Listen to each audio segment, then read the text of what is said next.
Kas sa oled kunagi lugenud mõnda mõttetera, millest sa oled justkui sunnitud järgmised nädal aega mõtlema, sest see on lihtsalt nii tabav ja hea?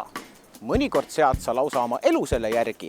Või on kellegi räägitud jutt nii klaar, et võiks liigutada masse parema ühiskonna suunas. Kui ainult rohkem inimesi sellest kuuleks ja oma maailmapilti mahutaks.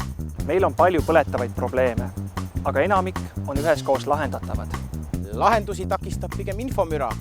Ühemõtteline, pädev ja tõenduspõhine info ei jõua massideni, kes võiksid uute teadmiste najal paremaid valikuid teha Ja nii paljude probleemide tõsidust vähendada. Jutt käib sõjast ja rahust, vaimsest tervisest keskkonnakriisist, Aga ka nutisõltuvuspandeemiast. Haridusest ja inimeseks olemise kummalisest teekonnast. senati relv infomüra vastu on iga päev inimesi saatev muusika. muusika, Muusika.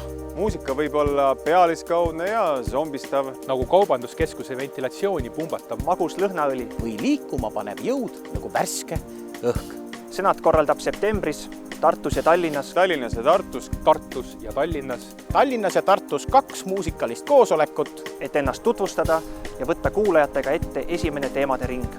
vaimsest tervisest Keskkonnakriisist, haridusest, ja inimeseks olemise kummalisest teekonnast. Sündmus on alates piletiostust kuni külaliste raamatuni meelelahutuslik. aga sellest olulisem on puudutatud teemadel positiivse muutuse loomine. Pileti koos hääletusõigusega Pileti koos hääletusõigusega saad ainult hooandjast. Saad ainult hooandjast. saad ainult hooandjast. saad ainult hooandjast. Tule koos mõttekaaslasega show'le Ja paneme üheskoos jää liikuma.